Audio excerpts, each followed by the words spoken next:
Hello dear student, my name is Vicky Kumar Bahadur और मैं आप सबका स्वागत करता हूं आपके अपने YouTube channel Rahul commerce academy में। आज के इस वीडियो में मैं आप लोगों को बताने वाला हूं Jharkhand academy council JAC board class 11th का टर्म 1 कॉमर्स का सिलेबस के बारे में। क्लास 11th का टर्म 1 का सिलेबस आप लोगों को पता है, जितने भी स्टूडेंट झारखंड एकेडमी काउंसिल हैं, आर्ट्स कॉमर्स या साइंस के 11th के स्टूडेंट हैं, यानी आईकॉम आईएससी या आईए के स्टूडेंट हैं, आप सभी को पता है कि आप लोगों का जो भी एग्जाम होने वाला है, अब वो एग्जाम जो है वो 2 टर्म में डिवाइड हो गया है। क्लास 12 का तरह ही एक होगा टर्म 1 और एक होगा आपका टर्म 2।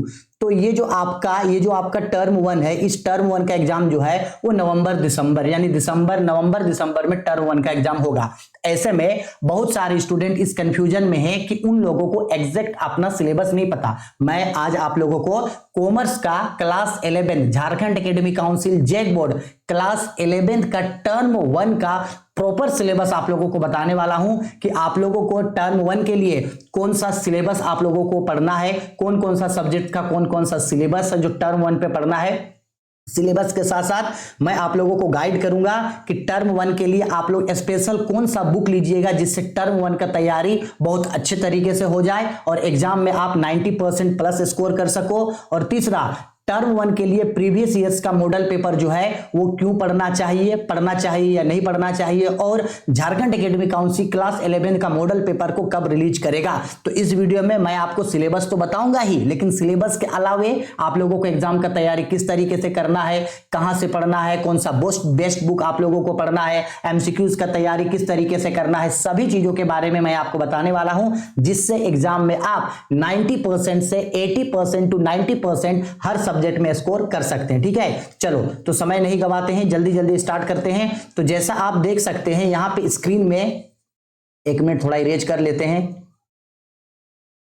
चलो आओ, जैसा आप स्क्रीन में देख सकते हैं यहां लिखा गया है पाठ्यक्रम, इसका मतलब होता है सिलेबस। शैक्षणिक शास्त्र यानी एकेडमिक सेशन कौन सा है, 2022-23 है और कौन से क्लास का है, क्लास 11th का। ठीक है, तो एक एक करके क्लास 11th का मैं आप लोगों को कॉमर्स का सिलेबस बताने वाला हूं। किसका सिलेबस बताने वाला हूं, कॉमर्स यानी वाणिज्य का आपको सिलेबस बताने वाला हूं कि 11th में टर्म 1 के लिए कौन कौन सा सब्जेक्ट का कौन सा चैप्टर आप लोगों को पढ़ना है। ठीक है, देखो सबसे पहले ये सिलेबस है आप लोगों का हिंदी का। जैसे आप यहां देख सकते हैं, यहां पे लिखा गया है, ये आपका हिंदी है, कोर लिखा गया है, हिंदी कोर, इलेक्टिव नहीं, हिंदी कोर। जो आपको यहां जो आपको लेफ्ट साइड में दिख रहा है, ये टर्म 1 का सिलेबस है और राइट साइड में आपका टर्म 2 का सिलेबस है। ठीक है, तो हमको पता है कि टर्म 2 तो अभी नहीं पढ़ना है, तो हम लोग टर्म 2 का ये सिलेबस को हम लोग बिल्कुल भी नहीं देखेंगे, हम लोग टर्म 1 के सिलेबस को देखेंगे। अब हिंदी का सिलेबस सुन लो। हिंदी में आपको पता है 2 बुक है, एक आरो और एक वितान। तो ये जो बुक है आपका आरो, उसमें आपको कौन सा चैप्टर पढ़ना है, तो आरो में जो आपका गद्यांश खंड है उसमें आप लोगों को क्या क्या पढ़ना है, उसमें पढ़ना है आप लोगों को लेसन 1 पढ़ना है प्रेमचंद, लेसन 2 पढ़ना है कृष्णा सोबती, लेसन 3 सत्यजीत राय का, लेसन 3 बाल मुकुंद गुप्ता, लेसन 5 शेखर जोशी। अब ये तो स्टोरी है, ये सारा क्या है, ये सारा जो है वो स्टोरी है। अब आरो का ही जो सेकंड पार्ट होता है, वो सेकंड पार्ट हमको पता है काव्य खंड। काव्य मतलब होता है कि कविता भी उसमें आता है, पोयम भी उसमें आता है। तो देखो कविता खंड में आप लोगों को क्या क्या पढ़ना है, तो कविता खंड में आप लोगों को पढ़ना है, कबीर के कविते पढ़ने हैं, मीरा का, रमन रेश त्रिपाठी जी का, सुमित्रा नंद पंत जी का, इसके बाद भवानी प्रसाद मिश्रा जी का। ठीक है, ये सब आपका पोयम सेक्शन है पढ़ने के लिए। ठीक है, तो याद रखना ये जो चीज है आपका, 1 मिनट, हाँ, ये जो चीज है आपका, ये गद्यांश और काव्य खंड, ये आपको आरो पुस्तक जो है, आरो किताब जो है वहां से आपको पढ़ना है। स्टोरी में 5 स्टोरी पढ़ना है और पोयम में ये 5 पोयम करना है। ठीक है, अब ये पहला बुक हुआ। अब आते हैं सेकंड बुक पे। तो सेकंड बुक जैसे आप लोगों को पता है, सेकंड बुक जो है वो आप लोगों का वितान है।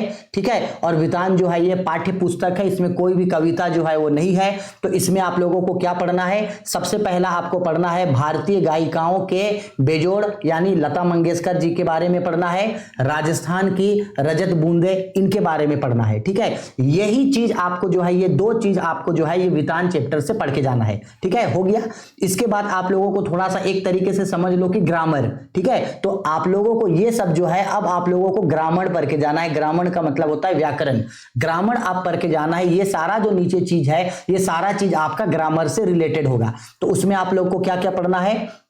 जनसंचार माध्यम और लेखन। इसमें आपको जनसंचार माध्यम यानी कम्युनिकेशन के बारे में पढ़ना है। सृजनात्मक लेखन, जो लेखन हम लोग लिखते हैं ना, वो डायरी लिखने की कला सीखना है आप लोगों को। व्यवहारिक लेखन, कार्यलायी लेखन और प्रक्रिया, आलेख लेखन सीखना है। फीचर लेखन सीखना है आपको। संपादायिक लेखन सीखना है। संचार, जनसंचार और जनसंचार के माध्यम सीखना है। और अपठित गद्यांश एवं पद्यांश, इसके बारे में आप लोगों को सीखना है। यानी ये सब जो भी चीज है आपको, ये आप लोगों को ग्रामर पढ़ना है। क्या पढ़ना है? ये आपको ग्रामर पढ़ना है। ये टर्म 2 है, इसको मत देखना, ठीक है?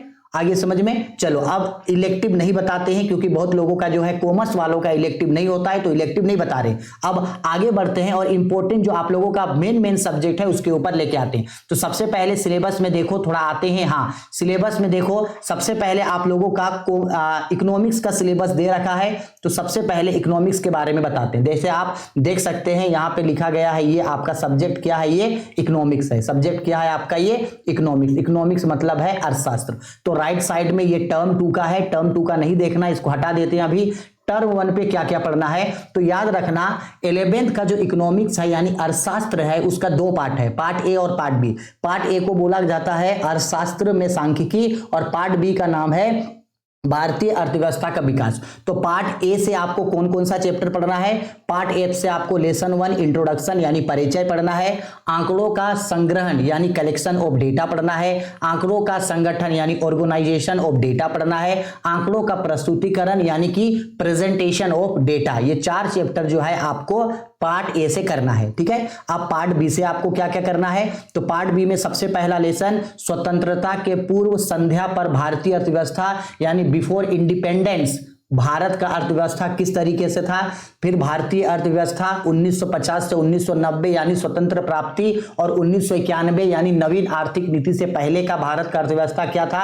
और 1991 पे जब नवीन आर्थिक नीति बना, उस समय का उदारीकरण, निजीकरण और वैश्वीकरण के बारे में पढ़ना है, जो बहुत ही इंपॉर्टेंट और इजी है, हो जाएगा। फिर निर्धनता, भारत की गरीबी और निर्धनता के बारे में पढ़ना है। और भारत में मानव पूंजी का निर्माण, यानी बात करें तो पार्ट ए से आपको 4 चैप्टर पढ़ना है और पार्ट बी से आपको 5 चैप्टर। तो टोटल आपको 9 चैप्टर जो है वो आपको इकोनॉमिक्स का पढ़ना है टर्म 1 के लिए। और याद रखना, टर्म 1 पे जितने भी एग्जाम्स होंगे वो एमसीक्यूज बेस्ड होंगे, तो आपको हर सब्जेक्ट का एमसीक्यू पढ़ना है, ठीक है? एमसीक्यू के लिए बेस्ट बुक कौन है, कहां से मिलेगा, मैं आगे इसके बारे में बता दूंगा। इकोनॉमिक्स हो गया। अब इकोनॉमिक्स के बाद आप लोगों का जो मेन सब्जेक्ट है कॉमर्स का अकाउंट्स, उसके बारे में अब बताते हैं। तो अकाउंट्स में भी सेम है, राइट साइड में 12th का सिलेबस, टर्म 2 का सिलेबस है, हटाओ इसको। तो टर्म 1 पे आपको क्या क्या पढ़ना है? टर्म 1 के लिए आपको इंट्रोडक्शन टू अकाउंटिंग यानी लेखांकन का परिचय पढ़ना है। थ्योरी बेस ऑफ अकाउंटिंग यानी कि लेखांकन के आधारभूत सिद्धांतों को पढ़ना है। रिकॉर्डिंग ऑफ बिजनेस ट्रांजैक्शन, ये जो रिकॉर्डिंग ऑफ बिजनेस ट्रांजैक्शन है, इसमें आपको क्या क्या पढ़ना है? इसमें आपको जर्नल एंट्री पढ़ना है, इसमें आपको लेजर्स पढ़ने हैं, इसमें आप लोगों को ट्रायल बैलेंस पढ़ना है, इसमें आप लोगों को अकाउंटिंग इक्वेशन पढ़ना है, अकाउंटिंग इक्वेशन। और इसी में आपको सब्सिडरी बुक्स यानी कि cash book, purchase book, sales book, journal book, ये सब पढ़ना है। ये सब चीज लेसन 3 के रिगार्डिंग आता है, ठीक है? फिर पढ़ना है आप लोगों को trial balance and rectification of error और डेप्रिसिएशन और प्रोविजन एंड रिजर्व। यानी बच्चा लोग अकाउंटेंसी में क्या पढ़ना है, इतना याद रखना। अकाउंटेंसी में लेसन 1 से लेकर के ये जो डेप्रिसिएशन वाला चैप्टर है, लेसन 1 से लेकर डेप्रिसिएशन तक जो चैप्टर है, यहां तक आप लोगों को पढ़ना है टर्म 1 के लिए। याद रखना, इंट्रोडक्शन में भी 2-3 चैप्टर आएगा, थ्योरी बेस्ड अकाउंटिंग में 2-3 चैप्टर आएगा, रिकॉर्डिंग ऑफ बिजनेस ट्रांजैक्शन में journal, ledger, accounting equation, cash book, purchase book यानी सब्सिडरी बुक्स 1, सब्सिडरी बुक्स 2 आ जाएगा। Trial balance and rectification of error पढ़ना है और डेप्रिसिएशन, इसके regarding BRS bank reconciliation statement भी जो है वो आपका आ जाएगा। तो ये सब चीज आपको जो है वो टर्म 1 के लिए करना है, ठीक है? इसका अच्छे तरीके से स्क्रीनशॉट लेकर के जरूर रख लेना, ताकि आपको पता चल सके कि क्या क्या चीज जो है वो आप लोगों को अकाउंट्स में पढ़ना है, ठीक है? चलो, अकाउंट्स हो गया। अब अकाउंट्स के बाद आते हैं बिजनेस स्टडी। बिजनेस स्टडी का मतलब होता है आपका व्यवसायिक अध्ययन। जैसे आप देख सकते हैं यहां लिखा गया है बिजनेस स्टडी, बीएसटी शॉर्ट में बोला जाता है। बीएसटी का फुल फॉर्म होता है आपका बिजनेस स्टडी यानी व्यवसायिक अध्ययन। ये टर्म 2 है, टर्म 2 को नहीं देखना। तो बिजनेस स्टडी में भी पार्ट ए और पार्ट बी होता है, कई सारे इसमें यूनिट्स होते हैं, ठीक है। तो बिजनेस स्टडी में क्या क्या पढ़ना है, तो सबसे पहले आपको व्यवसाय की प्रकृति एवं उद्देश्य यानी nature and objective of business पढ़ना है। व्यवसायी संगठन के प्रारूप यानी कि स्ट्रक्चर्स ऑफ बिजनेस ऑर्गेनाइजेशंस ये पढ़ना है। निजी, सार्वजनिक और भूमंडलीकरण पढ़ना है। इसके बाद व्यवसाय की उभरती पद्धतियां, रुको और भी है बिजनेस स्टडी में और भी है। इसके बाद पढ़ना है आप लोगों को व्यवसाय का सामाजिक उत्तरदायित्व एवं व्यवसायिक नैतिकता, social responsibility of A business and business ethics. फिर कंपनी का निर्माण यानी फॉर्मेशन ऑफ कंपनी। इतना चीज जो है ये ऊपर 4 चैप्टर और नीचे आपका 2 चैप्टर, तो 4 और 2 टोटल ये 6 चैप्टर जो है, 6 चैप्टर जो है ये आपको बिजनेस स्टडी में जो है ये 6 चैप्टर आपको बीएसटी में जो है वो कंप्लीट करने हैं, ठीक है। एमसीक्यूज, हालांकि इन 4 चैप्टर्स के अंदर ये 4 यूनिट्स है, इसके अंदर जो है वो काफी सारे चैप्टर्स आपको देखने को मिलेंगे, तो इन सब का एमसीक्यूज जो है वो आपको करना है, ठीक है। हो गया। अब बिजनेस स्टडी के बाद देखो गलती से ही ये क्या किया है, जेक बहुत बड़ा गलती ये किया कि अकाउंटेंसी का ही 2 बार सिलेबस दे दिया।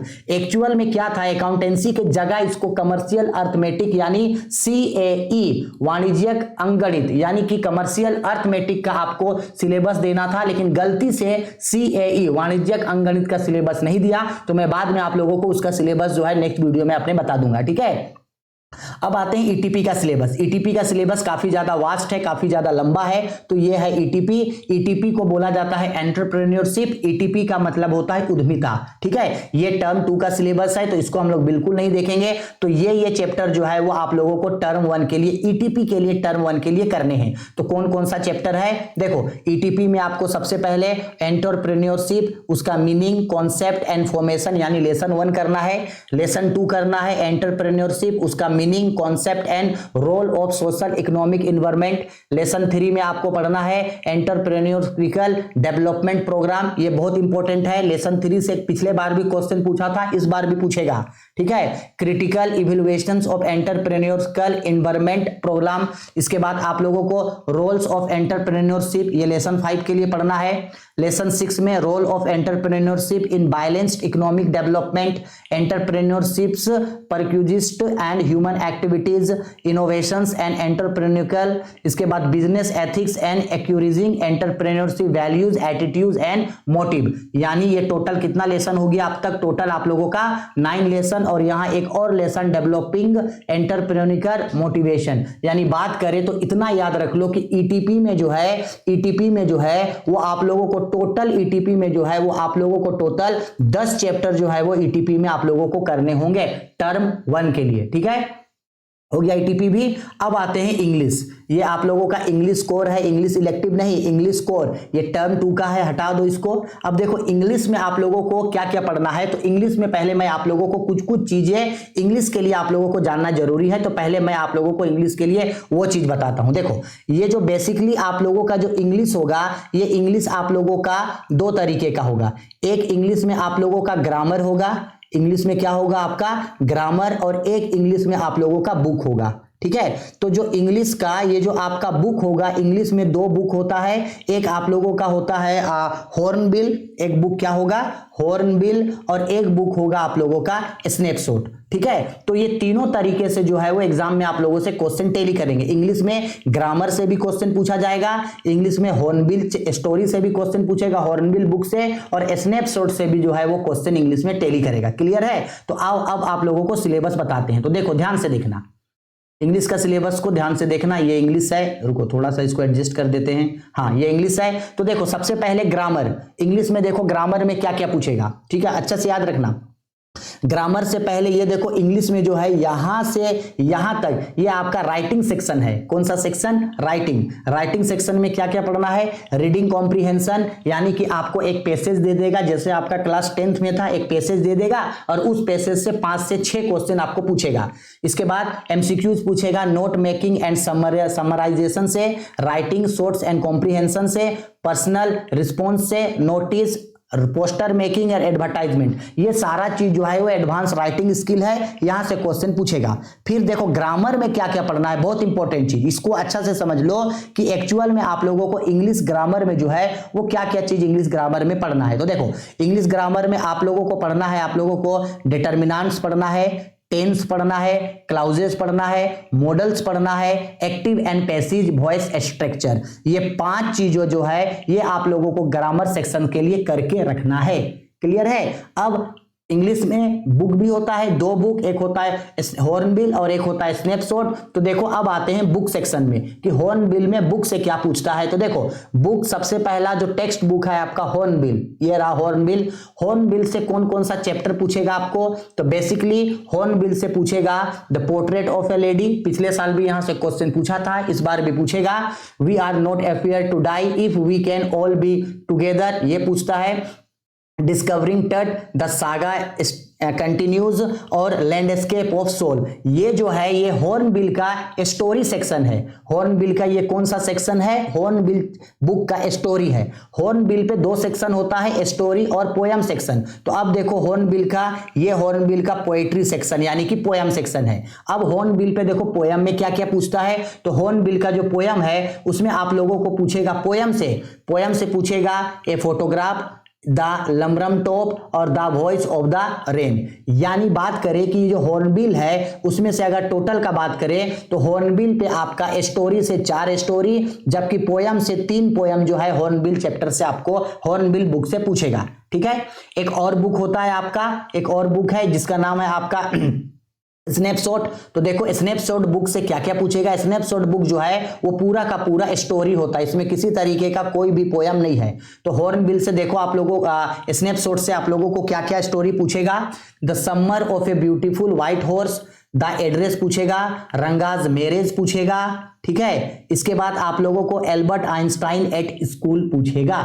यानी कि इंग्लिश से जो है आप लोगों को ये जो टेक्स्ट बुक है आप लोगों का स्नैपशॉट, उसमें से आप लोगों को ये चार जो है वो स्टोरी जो है स्नैपशॉट बुक से पूछेगा। क्लियर है, आ गया समझ में। अब कंप्यूटर साइंस का सिलेबस जैक बोर्ड के द्वारा नहीं दिया गया है। अगर किसी स्टूडेंट का कंप्यूटर साइंस है तो कमेंट करके बताना, मैं कंप्यूटर साइंस का भी सिलेबस आप लोगों के लिए बता दूंगा। अब सिलेबस तो जान गए, अब सबसे इंपॉर्टेंट चीज है कि आखिरकार तैयारी कैसे करें। तो बच्चा लोग याद रखना सबसे पहला चीज कि टर्म 1 में जितने भी सब्जेक्ट्स के एग्जाम है सारे सब्जेक्ट्स का एग्जाम एमसीक्यूज में होगा। किसमें होगा, एमसीक्यूज में होगा। क्लियर। अब कौन सा बेस्ट बुक मिलेगा एमसीक्यूज तैयारी करने के लिए, कौन सा बेस्ट बुक मिलेगा, तो 2 चीज मैं रिकमेंड करूंगा। पहला, एमसीक्यूज को कंप्लीट करने के लिए आपका हर सब्जेक्ट्स का जो बुक है उस बुक को अच्छा से पढ़ना। हर सब्जेक्ट्स का जो आपका बुक है उस बुक्स का एमसीक्यूज को अच्छा से करना, पहला। और दूसरा, अभी से कुछ दिन के बाद 15 या 16 तारीख को एसबीपीडी पब्लिकेशन का एग्जाम स्कोरर बुक आएगा। क्या बुक आएगा, एग्जाम स्कोरर बुक आएगा। एग्जाम स्कोरर बुक जो आएगा ये डॉक्टर एसके सिंह का आएगा।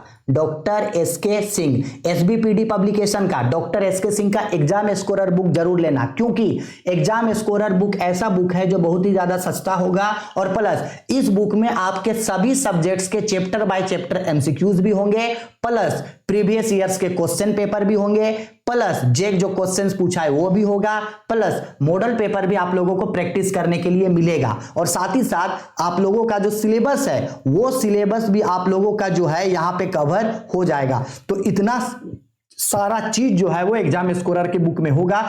टर्म 1 की तैयारी के लिए एकदम रामबाण बुक है, एकदम फेवरेट बुक है मेरा कि आप लोग एग्जाम स्कोरर बुक ले लेना, इससे बहुत ज्यादा क्वेश्चन पूछेगा। ठीक है। अब एग्जाम का प्रिपरेशन किस तरीके से करें, बुक आ गया, अब तैयारी किस तरह से करें, तो एक एक करके एमसीक्यूज को क्लियर करना, कॉन्सेप्ट को क्लियर करना। कुछ दिन के बाद जेक जो है वो हर सब्जेक्ट्स का 5-5 मॉडल पेपर अपलोड करेगा, तो इन मॉडल पेपर्स को आप लोग जरूर सोल्व करना, जरूर बनाना। जिस भी मॉडल पेपर का वीडियो चाहिए होगा मुझे बोलना, मैं वीडियो अपलोड कर दूंगा। करूंगा, आप लोगों का एग्जाम में मैं जरूर हेल्प करूंगा। और साथ ही साथ आप लोगों को जो है प्रीवियस ईयर्स के जो क्वेश्चंस पेपर हैं उसका video already chapter by chapter her subjects का प्रीवियस ईयर का क्वेश्चन पेपर सोल्व किया हुआ है, उसको जरूर देखना, क्योंकि 90% जो चांसेस हैं वो प्रीवियस ईयर के क्वेश्चन पेपर को इस बार भी पूछेगा, तो आप लोग उसको जरूर अच्छे तरीके से करके रखिएगा। ठीक है, कोई भी परेशानी, कोई भी दिक्कत, कोई भी सजेशन चाहिए, बेझिझक वीडियो के कमेंट बॉक्स पे कमेंट करके पूछना, मैं आप लोगों का हेल्प जरूर करूंगा और हर तरीके से जो है मैं आपका मदद जरूर करूंगा। ठीक है, चलो कोई भी दिक्कत, कोई भी परेशानी हो कमेंट करके मुझसे जरूर पूछना। एग्जाम के अच्छे तरीके से तैयारी करना, बेस्ट ऑफ लक और एग्जाम के लिए सभी को गुड लक।